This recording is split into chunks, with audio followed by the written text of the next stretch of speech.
সহি, যেখানে আল্লাহ রাসূল সাল্লাল্লাহু আলাইহি ওয়াসাল্লাম বলেছেন, মান কানা লাহু সাআহ, যার সামর্থ্য আছে কিন্তু ওয়ালাম ইউদাহি, সামর্থ্য থাকার পরেও সে কুরবানি দেয় না, ফালা ইয়াকরাবান্না মুসাল্লানা, সেজন্য ঈদুল আজহার দিন আমার ঈদগাহে না আসে না।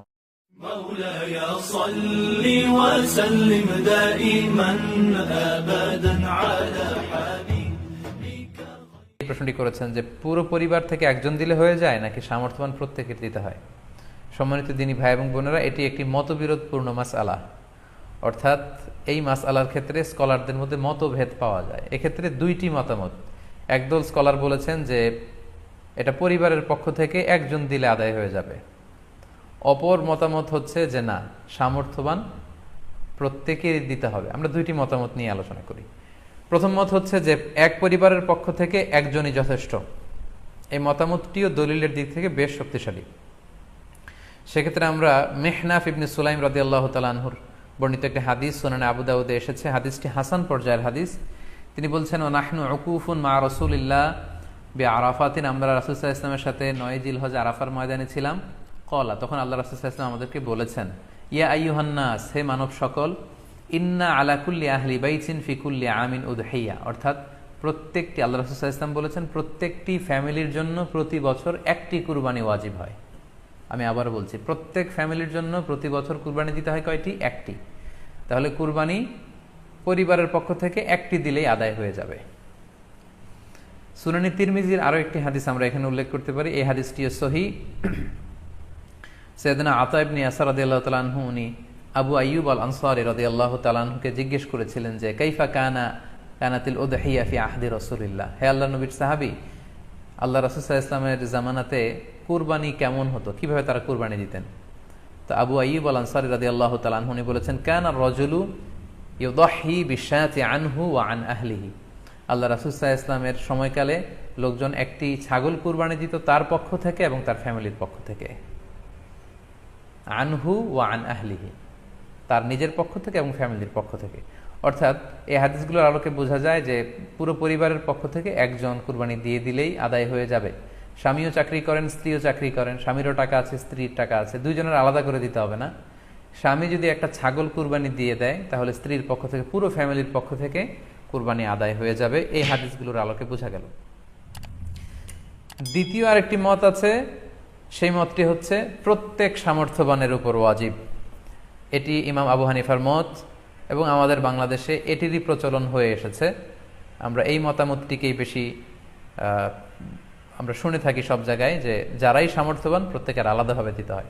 স্বামী সামর্থ্যবান হলে স্বামীর দিতে হবে, স্ত্রী সামর্থ্যবান হলে স্ত্রীকে দিতে হবে, ছেলেরা হলে ছেলের দিতে হবে। এটা প্রত্যেকের আলাদাভাবে ইন্ডিভিজুয়ালি দিতে হয়।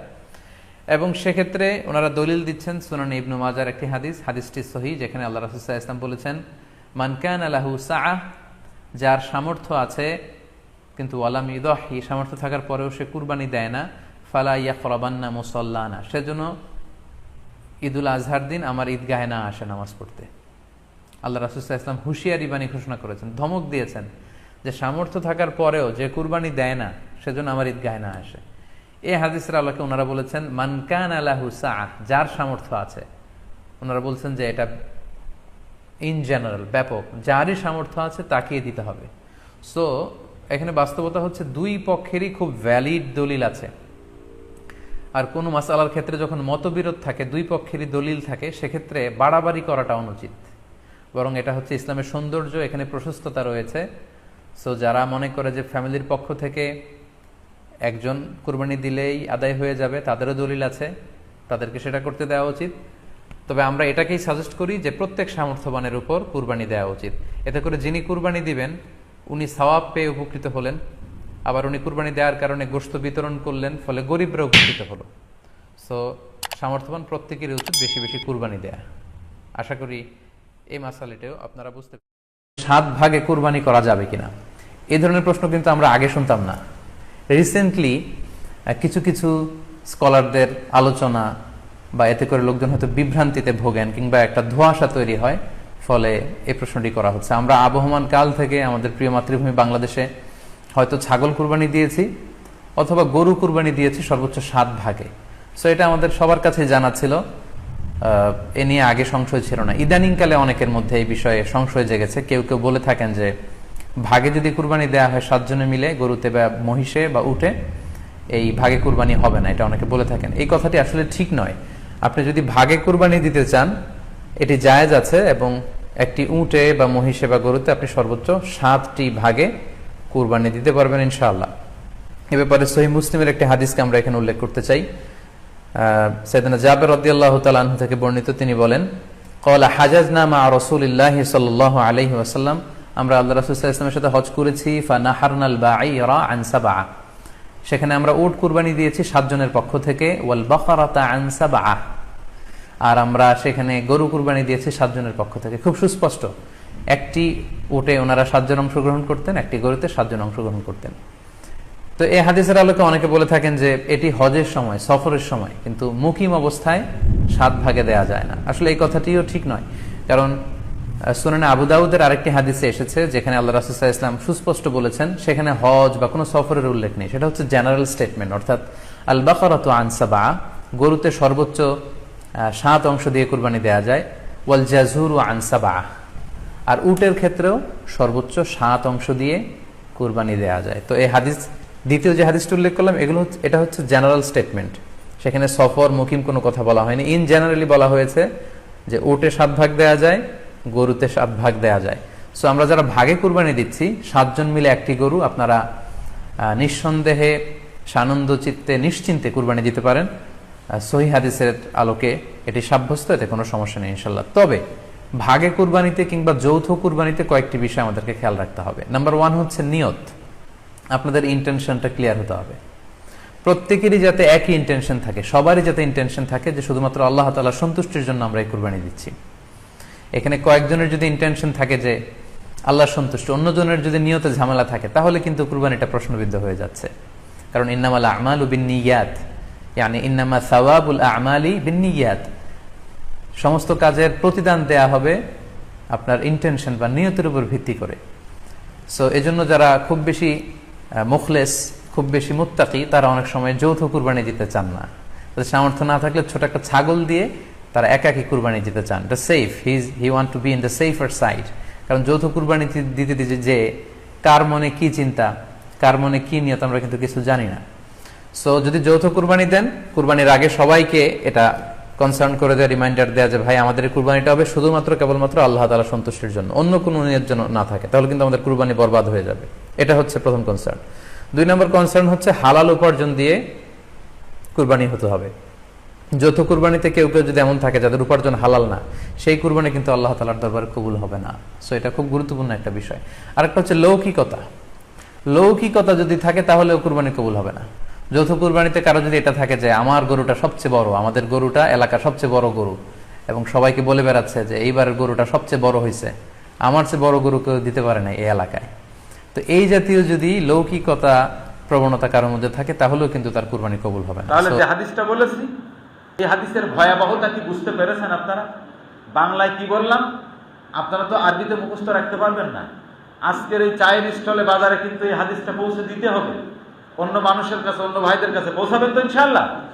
আমি হাদিসটা বাংলায় আবারও বলে দিচ্ছি, কোরবানির সামর্থ্য থাকার পরেও যদি কেউ কোরবানি না করে, তাকে শাসিয়েছেন কে? আমাদের রহমতের নবী, আল্লাহ না, রহমতের নবী, দয়ার নবী, মায়ার নবী মুহাম্মদুর রাসূলুল্লাহ সাল্লাল্লাহু আলাইহি ওয়াসাল্লাম। তিনি কি শাসিয়েছেন? তিনি বলেছেন সে যেন আমার ঈদগাহে উপস্থিত না হয়। এখন এটাকে আবার ফতোয়া করে আপনি ঈদের সালাত থেকে যেন বিরত থাকেন, সুযোগ নেই। কিন্তু ঈদের সালাত আদায় করা কি ওয়াজিব, ওটা করা লাগবে। এটা হচ্ছে বিশ্বনবী আমাদেরকে সাবধান করেছেন। এখন কোরবানি কাদের উপরে ওয়াজিব? সাহেবে মাল কারা? কোরবানির 3 দিনে, জিলহজ মাসের 10, 11, 12, ওই 3 দিনে যারা সাহেবে মাল হবে, অর্থাৎ বাজার মূল্যে 1 লাখ টাকার নিচে মনে হয় 52 ভরি রূপার দাম কত? 90,000 টাকার মতো। 90,000 টাকার মতো যাদের নিত্য প্রয়োজনীয় খরচ খরচা বাদে এই অর্থের মালিক আমরা যারা, তাদের জন্য কুরবানি ওয়াজিব। তারা সাহেবে মাল, তাদের উপরে কুরবানি ওয়াজিব। আচ্ছা, এই হিসাব করলে কি আমাদের সমাজে যে কয়টা কোরবানি হয় এই কয়টা হওয়ার কথা নাই? আমরা 3 জন এখানে আছি, আমি তো জবাই করি না, ওনারা 2 জন তো পরে, এ তো পেরেশান হয়ে যাওয়ার কথা জবাই করতে করতে। কিন্তু কই কুরবানির পরিমাণ কি এরকম হচ্ছে? কেন? এটা হওয়া দরকার। টাকা এখন না থাকতে পারে, হয়তো 1 মাস পরে আমি টাকার মালিক হয়ে যেতে পারি, তাহলে আমার টাকা নেই, বিপদে আমার কোনো কাজ বেঁধে থাকছে না, থাকছে বন্ধ থাকতেছে না, আমি ঠিকই টাকা ধার করে নিয়ে আমি কাজ সেরে ফেলতেছি। একজন মানুষের দেখা যাচ্ছে নগদ টাকা নেই, কিন্তু তিনি ইচ্ছা করলে কোনো একটা জিনিস বিক্রি করে তো কাজটা করতে পারে, নগদ টাকা নেই। নগদ টাকা থাকতেই হবে বিষয়টা এরকম। আপনি যে কোনো ভাবে যদি ম্যানেজ করে কুরবানি করতে পারেন, যেহেতু এটা বার্ষিক ইবাদত, আগামী বছর পর্যন্ত আমার হায়াত আছে, এই গ্যারান্টি কি কারোর কাছে আছে? হতে পারে এবারের এই কুরবানি আমার জীবনের শেষ কুরবানি, কি হতে পারে না ভাই? এটা হতে পারে। যদি আমি কোনো কারণে কোরবানির থেকে নিজেকে বিরত রাখি আর আমার হায়াতের জিন্দেগি শেষ হয়ে যায়, আমার আল্লাহর কাছে গিয়ে আমি কি জবাব দেব বলেন? আজকে যে সম্পদের মোহে, যে সম্পদ সন্তানের মহব্বতে আমি কোরবানি করতে পারছি না, টাকা নেই, টাকা কম হয়ে যাচ্ছে, আমি চোখ বুজার সাথে সাথে এর মালিক কি আর আমি থাকবো? এর মালিকানা অন্যর কাছে চলে যাবে। সুতরাং একটু কষ্টও যদি হয়, একটু ডান হাত বাম হাত অর্থাৎ এদিক ওদিক থেকে যদি নিতেও হয় কারো কাছ থেকে, তারপরও আমি আপনাদের কাছে বিনীত অনুরোধ করব, কুরবানির মতো এই মর্যাদাপূর্ণ একটা ইবাদত, কারণ বিশ্বনবী বলেছেন ঈদুল আজহার দিনে নিয়মিত ইবাদত যেগুলো আছে এর বাইরে দান খয়রাত যদি বলেন, সেদিক থেকে বিবেচনা করলে কুরবানির উপরে আল্লাহর কাছে পছন্দনীয় কোনো ইবাদত আর না। সুবহানাল্লাহ বলবেন না? কুরবানির পশু আপনি জবাই করেন, রক্ত মাটিতে পড়ার আগেই যদি আপনার মধ্যে তাকওয়া থাকে, কুরবানি আল্লাহর দরবারে কবুল হয়ে যায়। সুবহানাল্লাহ। আপনি কোন দানের নিশ্চয়তা পাবেন এরকম? কুরবানির পশুর গায়ের যতগুলো পশম আছে, প্রত্যেকটা পশমের বিনিময়ে আল্লাহর ফেরেশতারা আপনার আমলনামায় সব লিখে দেন। সুবহানাল্লাহ। তাহলে যে হাদিসটা বলেছি, এই হাদিসের ভয়াবহতা কি বুঝতে পেরেছেন আপনারা? বাংলায় কি বললাম আপনারা তো আরবিতে মুখস্থ রাখতে পারবেন না। আজকের এই চায়ের স্টলে বাজারে কিন্তু এই হাদিসটা পৌঁছে দিতে হবে, অন্য মানুষের কাছে, অন্য ভাইদের কাছে পৌঁছাবেন তো ইনশাআল্লাহ? আমি হাদিসটা বাংলায় আবারও বলে দিচ্ছি, কোরবানির সামর্থ্য থাকার পরেও যদি কেউ কোরবানি না করে, তাকে শাসিয়েছেন কে? আমাদের রহমতের নবী, আল্লাহ না, রহমতের নবী, দয়ার নবী, মায়ার নবী মুহাম্মদুর রাসূলুল্লাহ সাল্লাল্লাহু আলাইহি ওয়াসাল্লাম। তিনি কি শাসিয়েছেন? তিনি বলেছেন সে যেন আমার ঈদগাহে উপস্থিত না হয়।